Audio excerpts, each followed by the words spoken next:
Hey guys, Restless here. So I'm going on a backpacking trip in a couple of weeks, and I've been gathering all my gear and watching a bunch of videos and some reviews and all kinds of stuff, trying to get my stuff together. So today I thought I would give you a little peek into what I'm taking. So here you go. Okay, so we're just gonna start with some of the bigger stuff first. So first of all, I have my pack, which you can see is an Osprey Kite 46.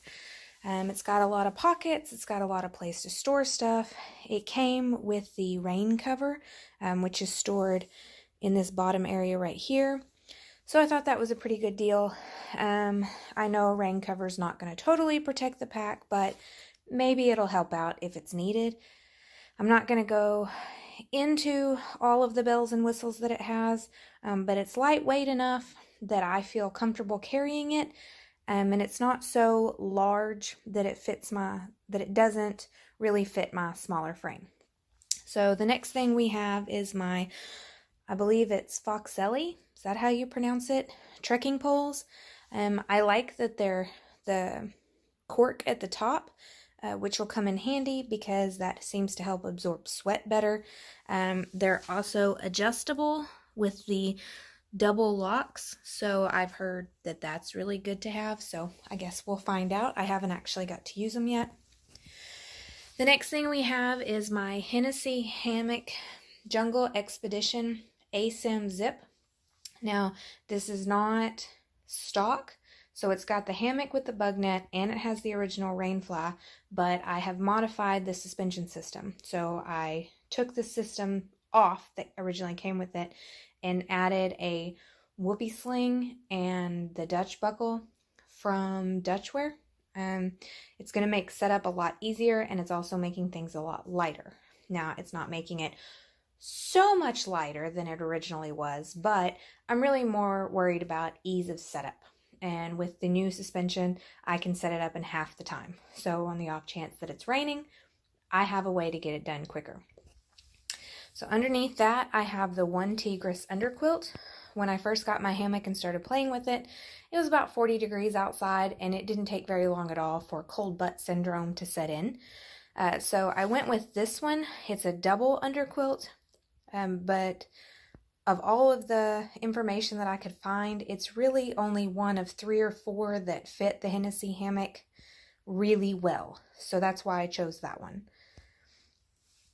Then we have the Hike and Bike Aeolus 30. It's 800 fill power down. It's a mummy sleeping bag, but what I like about it is that I can unzip it and use it as a top quilt. And because it's down, it compresses really small. So I don't know if you can see, that's about, based on my hand, how big it gets. But right here, you can see that it's compressed as small as it will go. Like, it could compress down a lot more, but the straps that came with it, the stuff sack that it originally came in, won't let that happen. So maybe I'll transfer it to a different stuff sack, or maybe I'll just double line my pack with trash bags and shove the down quilt in the bottom to kind of not really save weight, but to save space. Sometimes with the shape of these stuff sacks on the hammock and the sleeping bag and the underquilt, you kind of have to pack stuff around it, and that's already getting on my nerves. So I may try something different. So then next we have tent stakes. These are to help tie out the Rainfly if there aren't a lot of trees around, and to tie out the sides of the hammock to make it a little bit wider.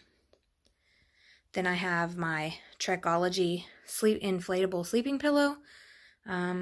I know it's not really necessary. I guess that's one of my luxury items, but I like a comfortable sleep, and for me that includes a pillow. So we'll see how that goes. And then moving down here, we have just a plain Smart water bottle. This is a 20-ounce bottle. I may go with a bigger one. I'd like to have one with the sport cap, but we'll just have to see how that goes. It's not that important. It's more of a wish than a need, so we'll just have to see. Then I have my Sawyer Squeeze water filtration system. This is the Knock. I don't honestly know which one it is. Oh, the Vecto 2 liter. It holds 70 fluid ounces, and I can hang this up and it perfectly fits on the Sawyer squeeze, and I can filter either the water into my bottle and so this is kind of being used as a dirty bag.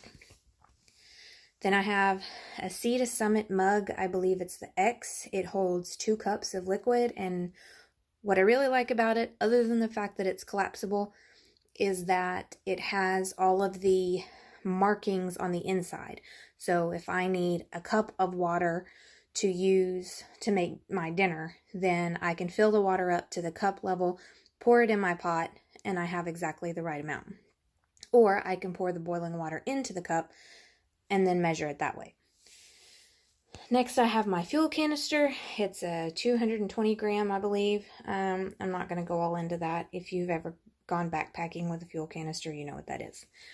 Next, I have my Toaks Titanium 750 liter pot, I believe this is. You can see there's nothing in it, but nope. I thought it had the markings on the side, but it doesn't.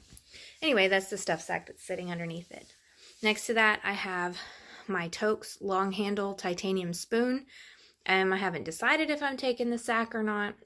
I probably will, but that's mostly just because that'll help keep it clean-ish. Like if it's nasty, then I just kind of wipe it off and shove it in there, and I don't have to worry about it getting on anything else. Next up, I have 2 big lighters. I have my BRS stove. This sucker is really tiny, it's super lightweight, and it works really well.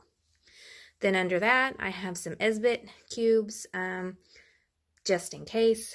These catch fire pretty quickly, and they burn for like 8 minutes a piece, I believe. So if I needed to start a campfire, or for whatever reason, and I didn't have any tinder or anything like that, I could just set one of those up, put the logs over it, campfire will be good to go. Then this is my Gerber knife. There's nothing fancy about it. It's just a compact little knife that's super sharp because, well, I sharpened it. Then I have my Carmex, never leave home without it. And wrapped around it is some Leukotape. That stuff is really good for blisters. It'll hold, it works as duct tape in a pinch. It's good to use if you don't have any KT tape and anything like that. So then next up is my poop kit. This is the Deuce by Tent Lab. It's pretty lightweight. Underneath that is some toilet paper. So you basically dig a hole with the trowel, poop in the hole, and do your business. Next up is my toiletries. So I have pretty sensitive skin on my face, so I use that particular brand. It's Burt's Bees, I believe, is the brand that makes it, but it's the micellar water towels. Then I have a hair tie. Then under that is some toothpaste, some floss, and a toothbrush. Basically, I don't pack a large toothbrush. I just use the top of my electric toothbrush. It has the changeable top, so I just throw that in there and we're good to go.